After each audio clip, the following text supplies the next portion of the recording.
Hello and welcome to a special episode of the Monday Night Wars. It is February 12th, 1996. And why is it special? Well, because it's just WCW. WWF got preempted. So it's different. It's special. We're at the Florida State Fair. And if this is actually during the Florida State Fair, I kind of think that's an odd idea. In Tampa, Florida.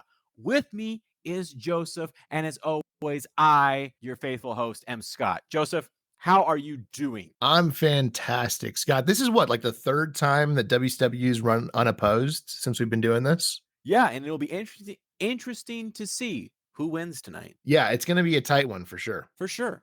For sure. Well, let's get into it. Last night was Super Brawl 6, and all those storylines culminated into tonight because we got more tonight, and it's exciting.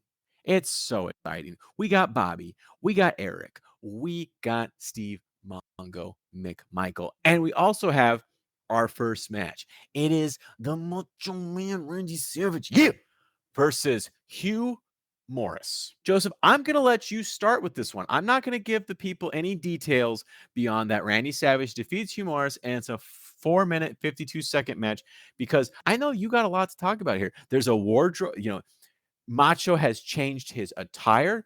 We're going in a different direction. There's a lot to unpack here for you. Yeah, Mach is going to his shirt and bandana style that he'll rock for like the next year. I like it. I don't like the match. The match got a C- for me, and it's because it's a glorified squash match with somebody I don't like with Hugh Morris. And the only thing that's redeeming is that Mach is in it and he gives multiple diving elbows.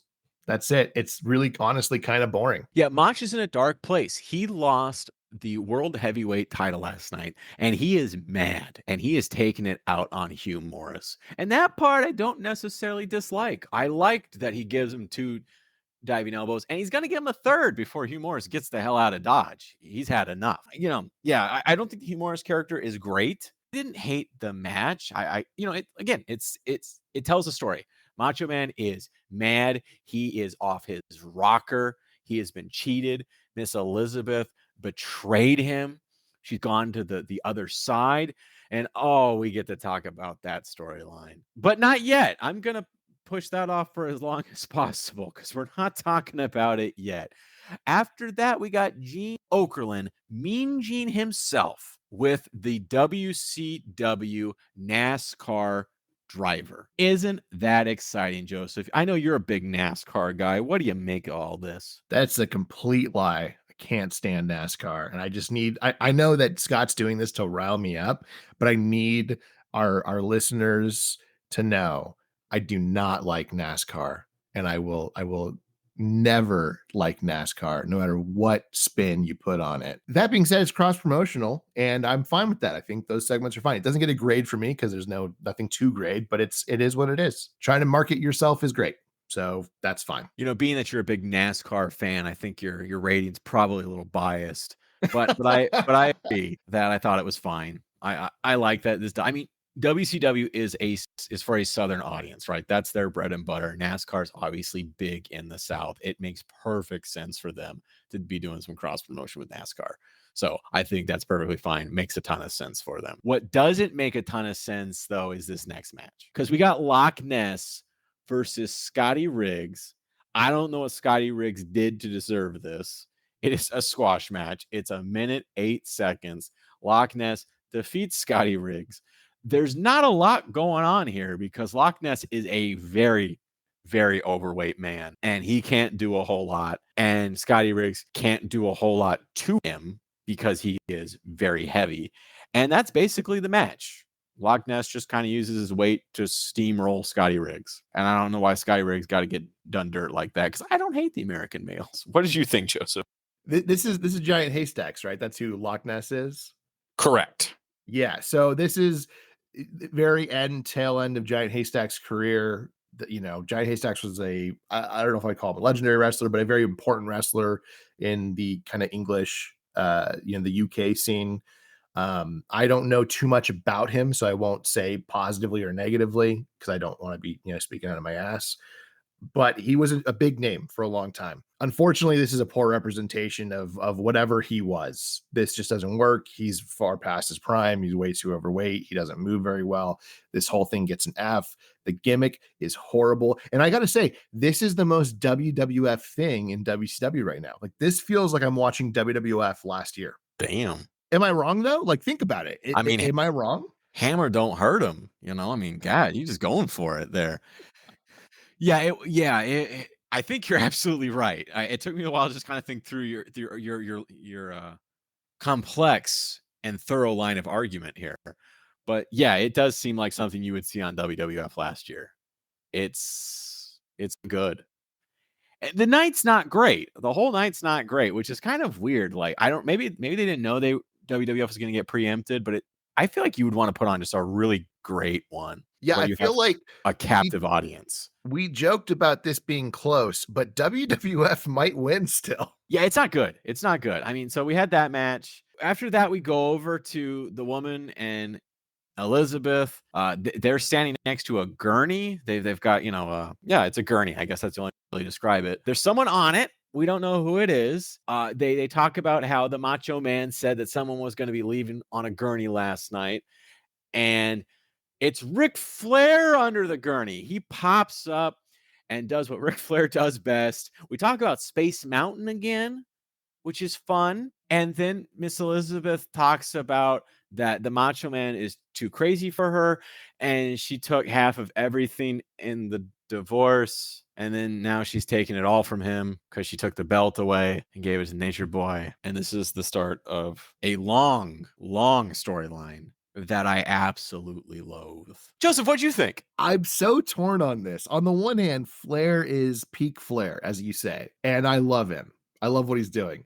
Once that ends and Miss Elizabeth starts taking over and goes into the divorce angle, I'm out. I'm out. So it's like, I don't even know how to grade this. I love it and hate it at the same time. It just gets so nasty. As this Yeah. storyline goes on, it gets more and more real and more nasty, and I just feel so bad for Randy Savage And Miss Elizabeth. and Miss Elizabeth. I don't think that this was any malice on her part. I think this was just stuff that was written for her. I think she hides it better. I mean, she probably doesn't like it, but I think she hides it better. There are times where I feel like it really either the Macho Man is even a better actor than better wrestler, better salesman actor than I give him credit for. But there are times where I feel like it really does kind of hurt. Like, I feel like we get some raw emotion from him. And I'm like, damn, that's kind of messed up, guys. Like, what the No, hell? that's on USA. Oh, Yeah, you get nitro emotion here. what? You said raw emotion. You son of a bitch. Terrible joke, and I loved it. I didn't realize I said that, but I was like, what? I was like, I thought when you said that, I thought like I somehow like completely had a stroke and we were talking about Raw, and I didn't realize that we were talking about Raw. Like, I was a little worried there for a second. Oh man, we get to go stupid on this because we've only We got, I got think we're some most of the time. way done. Yeah, we're 10 minutes in on our according to my clock here, we're 10 minutes in, and people are gonna look and go, "You're actually 6 minutes in." Yeah, probably because we cut a lot of bullshit. But we're only 10 minutes in on my count, and we're one match away from the main event. So and and this next match, I don't think we're gonna have a lot to say about it. So up next, we have the WCW US Heavyweight Championship match. It's Conan versus Devin Storm, who you've never heard of. He is a developmental talent at WCW. I think he's in the power plant. That's WCW's developmental, their gym or whatever, where they develop talent. He's one of them. I think he becomes Crowbar, which I think he's probably better known as Crowbar, although I don't think he's well known at all. As you can guess, Conan wins. 5 minutes, 19 seconds. He retains the WCW United States Championship belt. Joseph, what do you think about this one? And I need you to think about it for like 10 minutes. Okay, so let's talk about Dangerous Devin Storm, because really, my first note is, for real, did WCW just use WWF script today? Because I went, okay, I got to look up Dangerous Devin Storm, just like you did. Obviously, he becomes Crowbar after a lot of steroids. Crowbar, we will see a lot in WCW in the future. So we'll be talking about Crowbar quite a bit later, but not right now. What is this match? What Scott, what are we watching here? It's not good. I will say I was kind of surprised by some of the stuff Devin Storm did. It's just not a great anything. George Steinbrenner's in the house though, owner of the New York Yankees. So that's a thing. Have I used 10 minutes yet, Scott? I think you've used less than one. It's just not great. Like Yeah. this whole night is like, and you know what? You said there's not a lot to talk about, right? Well, I actually wrote here all of my Brian Pillman notes because the commentators bring up jokingly that there's only 3 out of the 4 horsemen instead of 4, because obviously Brian Pillman was just let go. But you talked about all of that in long form on our Patreon for Super Brawl. So now I've got no 10 minutes to waste talking about that.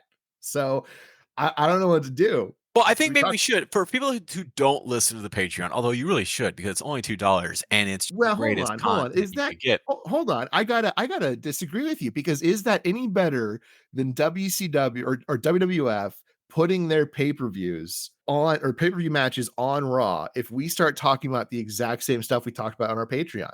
So you're saying they got to call the hotline? They got to call the hotline. They got to pay the $2 to hear some of those details because there's people, one person who is paid hard-earned money to listen to those details, and we can't just give them out for free. And we appreciate those people, one person. But Yes. but what I'm saying is you don't have to go in detail, but I think we should at least give a brief synopsis of what happened at Super Brawl, right? Okay, go ahead. I don't really have much to say, right? Beyond the fact that Brian Pillman was fired. He broke character at Super Brawl. It's apparently part of a storyline that only he and Eric Bischoff are aware of, but he's gone. He's been fired because he broke character. He basically quit a match, just walked away from a match, and here we are. And so, yes, they're making a lot of jokes about him going away, being gone. There only being 3 horsemen now. Eric Bischoff also in my notes talks about he apologizes and he apologizes for the joke about WCW turning off the lights at the previous Nitro. Remember I talked about how the lights went out at the previous Nitro and he said it was WWF. He apologizes for making that joke.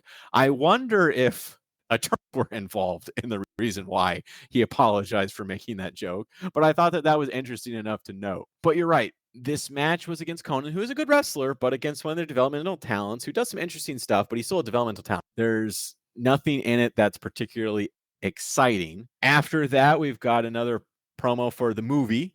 It's Chained Heat 2, if you're interested. We're going to create a group of people who watch all of these movies after, and I'm just so sorry for what we're doing to you. Someone's like, yeah, bro, we should do that. We should watch these. Yeah, yeah. None of them sound good. Like I've looked them up, and they're not Academy Award winners. I'll say that much.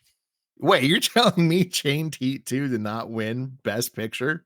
It did not, unfortunately. And actually, I'm going to pull it up right now. I'm going to see what year that movie came out. 1993. Okay, so 1993. So 1993 Academy Awards. You can hear me clicking, people. This is happening live. This is exciting. We gotta waste 10 minutes, so we're doing stupid things.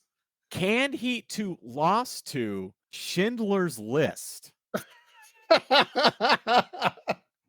I mean, when you think about historical context, they're like just as important. You know what I mean? Exact same. The exact Yeah. same. Schindler's List, though, good movie. You can watch that one instead of Canned Heat 2, everybody. If you feel Yeah, the no, urge to watch the yeah. movie, watch Schindler's List. It's one of those movies you watch one time and you never need to watch it again. Schindler's List? Yeah. I think I've seen it more than once. It's a rough movie for sure. That's what I mean. Yeah. It's phenomenal, but it's like why do you want to watch it again? You know, kind of like Green Mile. You don't want to watch it again. You're like, that was rough. Yeah, no, that's true. That's true. Yeah, people can kind of be bad to each other. Mhm. If you've never seen it though, you should. It's really good. It's a classic. And Oh yeah. people can be really bad to each other, but luckily you're listening to a wrestling podcast where people are never bad to one another. So it's Ever. okay. Ever. And it's never published in the Wall Street Journal. And Yeah. It's wild how he basically just looks like Snidely Whiplash now. Like he leaned into the Mr. McMahon character so hard that he became it. Like he probably always was, but like at some point life imitated art or art imitated life, and I'm not sure which stream got crossed there. But my oh my, what a piece of shit. Anyways, anyways, anyways, we're gonna get sued for defamation. Anyways, Can you sue us when you're in jail? I don't well, he's not in jail yet, Not yet, and he hopefully. and he's Anyways, got billions of dollars. So on that note, we got a match that I didn't really want to talk about, but we have to.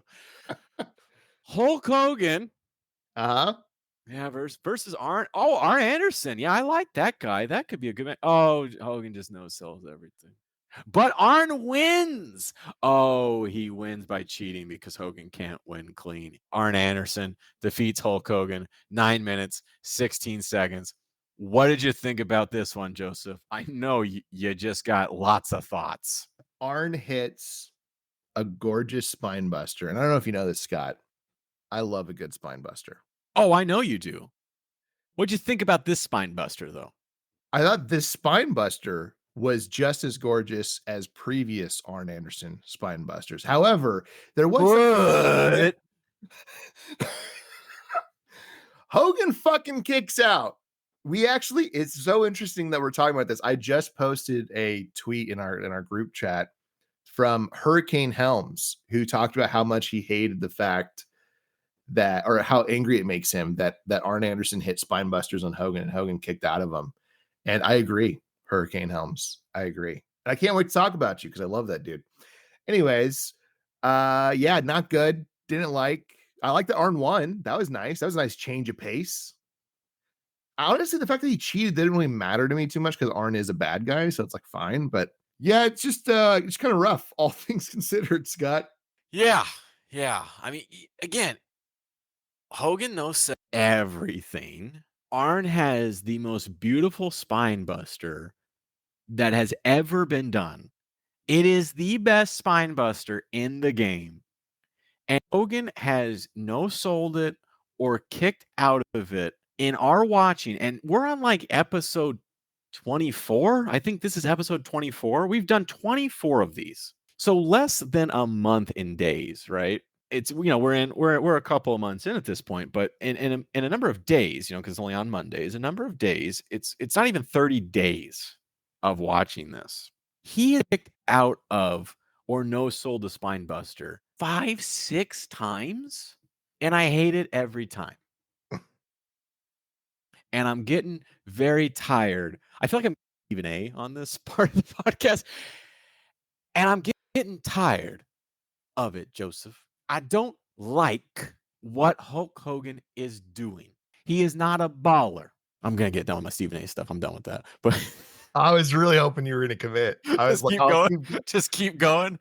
He has no talent. Because Stephen A always does the same thing, right? He always is just like, first, he always talks about like what he likes about somebody.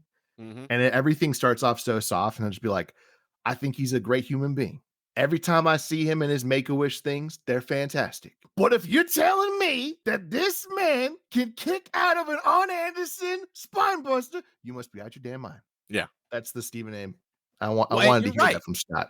You're right. By the way, he's not a great human being. I was just being Stephen A. But because Hogan ain't a great human being. Yeah.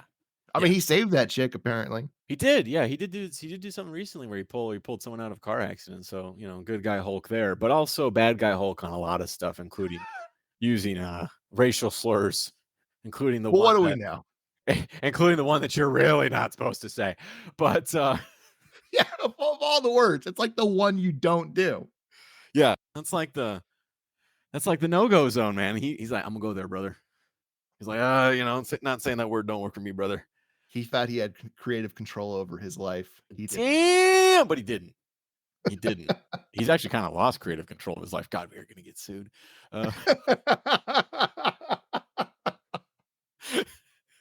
Our next episode is going to be us with like a written apology. Yeah, we have made mistakes and we apologize to everyone we have hurt. You can see apologize the gun to our head. Pointing out that bad people are bad people. Yeah, you can see the gun to our head just slightly off camera. But that's pretty much it.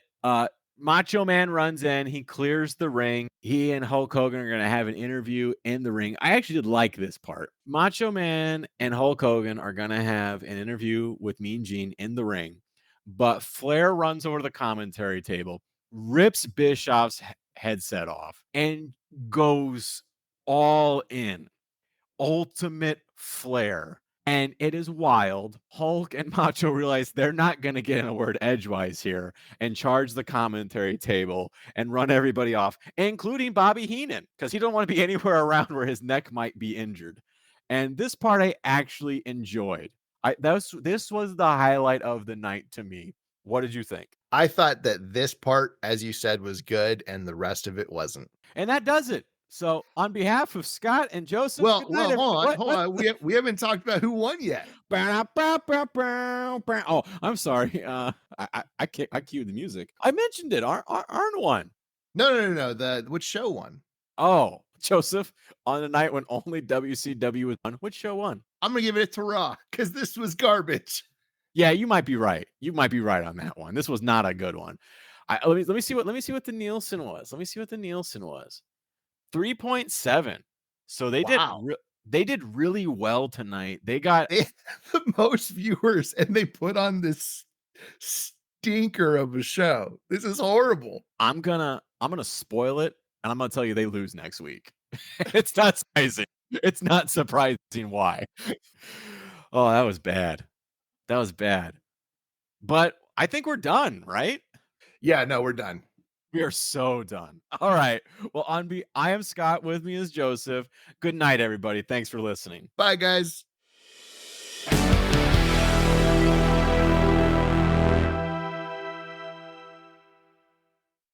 Hey, everybody, it's Joseph. And guess what?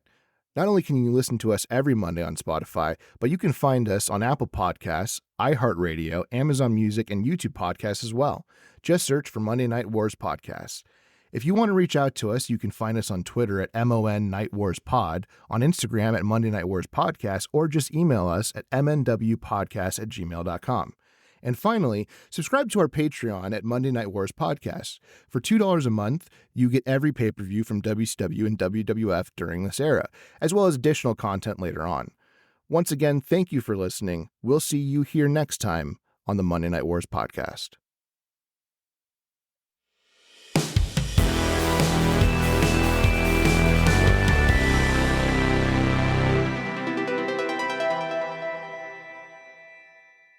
Well, it wasn't my favorite match, but, I mean, it had some ups and downs, and Scotty Rick does